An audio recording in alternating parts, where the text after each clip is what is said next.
Ce shiur dédié pour un tzaddik qui est décédé il y a 30 jours, un rescapé de la Shoah, le Rav Israël Yosef ben Arav Moshe Yaakov Zecher Tzadik Livracha.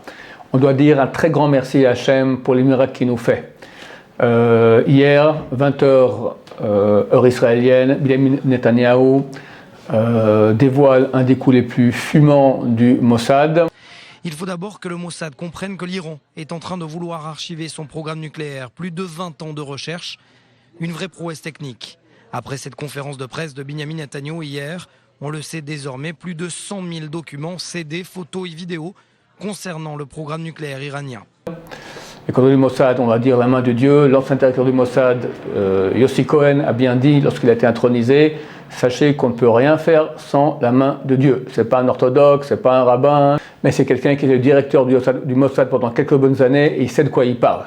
Donc grâce à Dieu, on a pu dévoiler au monde entier les desseins maléfiques de l'Iran. L'Iran, donc, continue, bien qu'il ment, d'accord, Benjamin Netanyahu a bien montré des vidéos de tous les dirigeants de l'Iran qui disent chacun, on ne fait pas de bombe atomique, ça ne t'intéresse pas, c'est immoral, c'est contre notre religion, tu parles. Leur religion chiite, elle attend le 12e imam. À l'époque, Ahmadinejad avait débloqué 7 millions de dollars pour la mosquée d'où il y a un puits d'où doit se dévoiler le 12e imam, le Mahdi, d'accord, qui doit, comme nous le Mashiach chez nous, mais lui doit arriver dans une destruction totale du monde. Donc il s'y attache comme il faut bien, il crée des bombes atomiques, il crée des missiles balistiques pouvant les porter jusqu'à Moscou, jusqu'en Israël, à Dieu ne plaise, d'accord, et bien plus loin peut-être, et s'y affaire de toute leur force. Pourquoi? C'est quand même bizarre, je veux dire, vous appauvrissez votre pays, vous mettez le monde entier contre vous, et pourquoi vous nous en voulez tellement? Qu'est-ce qu'on a fait? On est à 2000 km, on ne te prend pas ton pétrole, on ne te prend pas tes frontières, on ne te menace pas de te détruire, on n'a aucun contact avec toi. Ahmadinejad avait dit à l'époque, la mission numéro 1 de la révolution islamique iranienne, la destruction, l'anéantissement du pays d'Israël. Qu'est-ce qu'on t'a fait? On a pris réellement une belle trouvaille de BHL, je ne sais pas si c'est 100% vrai, mais en tout cas, lui, il prétend que oui, que donc auparavant, la Perse avait comme nom, l'Iran avait comme nom la Perse. En 1935, sous influence nazie, ils ont changé cela à Iran. Pourquoi? Parce que dans le mot Iran, il y a le mot arien, Ari en hébreu, d'accord? C'est la même source. Les Allemands et Perses ont retrouvé qu'ils avaient la même source à l'origine, arien. C'est 1935, c'est ça? Je crois que c'est une histoire surtout incroyable, et en effet que très peu de gens savent, en tout cas je ne l'ai lu nulle part, et je la raconte en détail. Alors, 21 mars 1935. Voilà, et je l'ai découvert d'ailleurs au Kurdistan. Le 21 mars 1935, la Perse décide de changer de nom et de s'appeler l'Iran sur ordre de l'Allemagne. Et pourquoi? Parce que Iran, ça veut dire en persan, en farsi, ça veut dire le pays des Ariens. Et l'Allemagne nazie, qui est à l'époque en pleine ascension, propose aux Persans le deal du siècle. L'Allemagne nazie dit aux Persans, on va faire, vous les Ariens de l'Est, nous on fera les Ariens de l'Ouest, on va faire une chouette aventure commune, on va dominer le monde. Ça peut correspondre à ce que dit la Torah, que le plus grand Hitler de tous les temps, avant le Hitler qu'on a connu, était Haman, d'accord? Haman qui a voulu mieux que Hitler en un jour, plus aucun juif dans tout l'empire perse, qui à l'époque était le plus grand empire du monde, dont tous les juifs s'y trouvaient. Haman qui est descendant ce jour, plus aucun juif. Haman était Haman ha-Agagi. Agagi, descendant du roi d'Amalek, Agag. Amalek, donc le roi qui a la haine d'Israël. Peut-être qu'il y a beaucoup de descendants qui sont aujourd'hui en Iran, peut-être que Rouhani, El-Khamenei, etc., toute cette bande de racailles sont des Amalécites. C'est ce que prétend BHL. Ça correspond un peu à ce que dit aussi la Torah par rapport à Haman. En tout cas, un signe clair de cela, la haine irrationnelle, anormale qu'ils ont contre nous. Ça, c'est vraiment un signe clair de Amalek. Il risque de se faire complètement ratatiner. Baruch Hashem, Israël est un pays puissant aujourd'hui militaire. Il risque de se faire ratatiner par l'Amérique, mais il continue. C'est aussi un principe d'Amalek. Amalek, il est écrit à son propos, Achar Karecha Bader, qui t'a refroidi dans le chemin lorsque tu sortais d'Égypte. Il y a plusieurs explications dans ce mot Karecha, il y en a 3. Une des 3 est que le peuple d'Israël était comparable à l'époque à une baignoire bouillante. Personne n'osait y mettre le pied. Vient un fou qui se jette dedans, il se brûle totalement, mais au moins il a refroidi ainsi la baignoire et les autres peuvent y rentrer. De même, Israël sort d'Égypte, conduit par Dieu, tout le monde veut le miracle de Dieu, c'est clair, personne n'ose s'y frotter, vient un peuple effrontés du bout du monde, ils ont fait 400 lieues pour arriver là-bas, se battent contre, on n'avait rien contre eux, ils sont venus se battre contre nous parce qu'on représentait Dieu. C'est exactement ce que nous voyons aujourd'hui avec l'Iran. Eux présentent qu'ils ont le vrai Dieu, destruction du monde, qui a amené leur Mashiach dans le feu et le sang. Et nous, on a notre Dieu qui veut amener Mashiach dans la miséricorde. Évidemment, ils ne sont pas contents. Qui sera le vrai Messie, qui sera le vrai Dieu?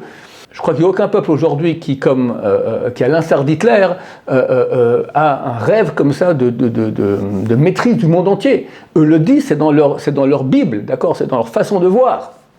Donc de très loin vient Amalek pour détruire le peuple juif qui sort d'Égypte et ainsi montrer l'exemple aux autres. Regardez, c'est pas un peuple invincible, on peut se battre contre eux. Chose intéressante, il est écrit dans le traité Brachot, page 8b, une phrase qui est vraiment hors contexte, on ne comprend pas qui, quoi, comment, vraiment planté comme ça là-bas. Les Perses, Hamekudashim, Umezumanim, les Gehinam. Mekudashim, littéralement sanctifié, ça veut dire sanctifié, mis de côté et invité pour l'enfer. Le Talmud est écrit en 400 de l'ère chrétienne, on n'a rien à voir avec les Perses à l'époque, c'est presque 1000 ans après, 800 ans après l'époque de Haman, ça parle du futur. Pourquoi on doit avoir un problème avec les Perses? Dans le traité Avodah Zarah, la première page au verso, il est écrit que on cite là-bas plusieurs peuples, et les deux premiers qui sont cités sont Rome et la Perse. Et après on parle des autres peuples en général, les autres peuples aussi. La Gemara dit pourquoi tu cites ces deux-là? Dit la Gemara parce que ces deux peuples, leur royauté va durer jusqu'à l'époque messianique. Tosfot sur place dit oui, comme c'est écrit dans le traité Yoma, page 10, qu'à la fin des temps, avant que Mashiach se dévoile, l'Occident, donc c'est marqué Rome, et Rome, on sait que c'est l'Occident, donc l'Amérique quelque part, l'Occident va vaincre la Perse. C'est tout à fait actuel.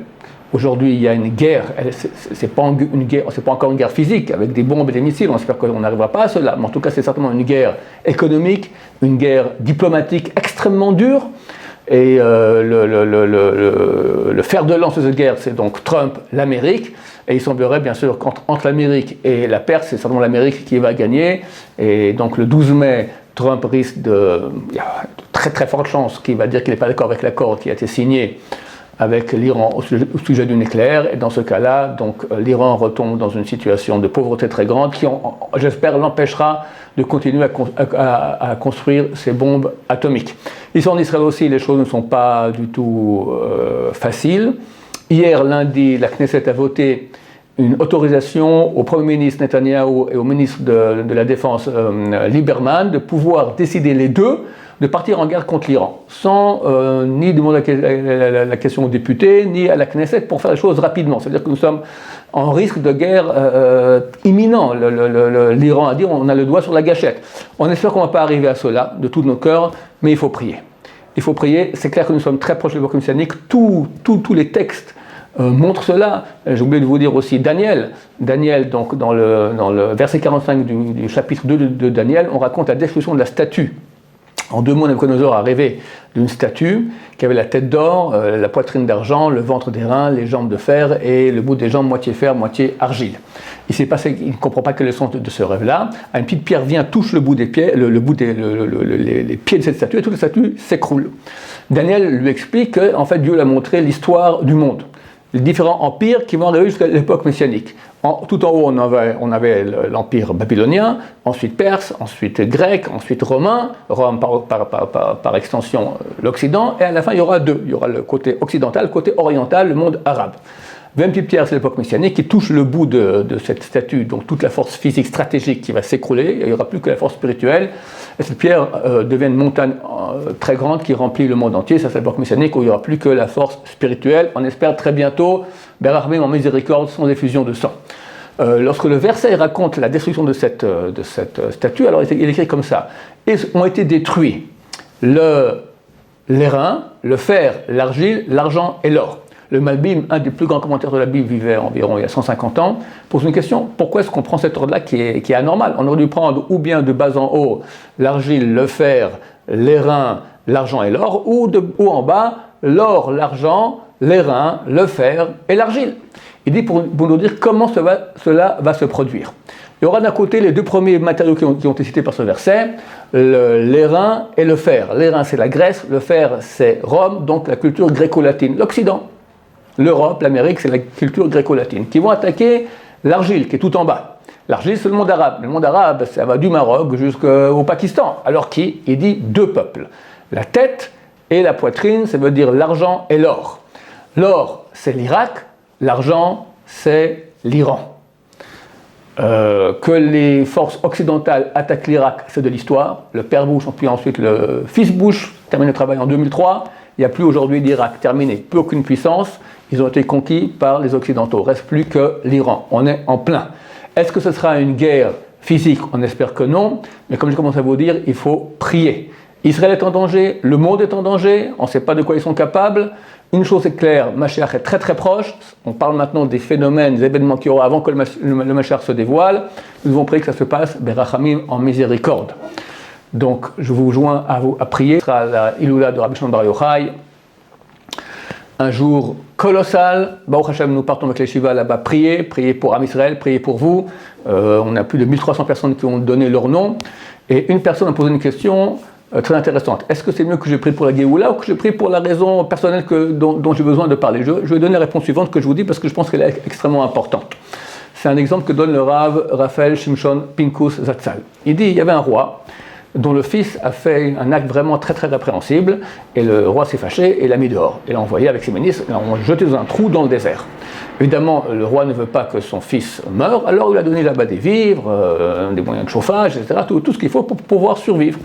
Et tous les quelques mois, les ministres vont là-bas, ton père demande de quoi tu as besoin, tout ce que tu demandes, ce que tu as besoin, tu reçois. Et alors, j'ai besoin d'un peu plus de pétrole, j'ai besoin un peu plus de chauffage, un peu plus d'habits, un peu plus de parapluies, et il reçoit tout. Dit le Rav Pinkus, pourquoi est-ce que le fils n'a pas demandé une chose bien meilleure, qui demande, si les ministres ont dit au nom du roi, demande ce que tu veux, le roi te l'accorde, dites à mon père qu'il me sorte du trou. Si je sors du trou, ben c'est fini, j'ai plus besoin ni de chauffage, ni de nourriture, ni de bounet à boire, ni rien du tout. Au lieu de prier, alors nous devons prier pour la parnassa, pour la santé, etc. Mais il y a une chose beaucoup plus importante, prions pour la Géoula. Prions pour que Am Israël nous sorte, que Kachem nous sorte Am Israël du trou, qu'on sorte de l'exil. Alors c'est fini, Mashiach revient, il n'y a ni problème de santé, ni de Shambait, ni de parnassa, tout, il y aura tout ce qu'il faut pour tout le monde entier. Alors je vous enjoins tous, durant toute la journée de jeudi aussi, allumer des bougies pour l'élévation de l'âme de Rabbi Shimon Bar Yochai par son mérite. Dieu amène la Géoula au peuple d'Israël, et quand il y aura la Géoula, la rédemption pour toute l'humanité, il y aura aussi pour chacun, en façon privée, pour tous les problèmes qu'il a.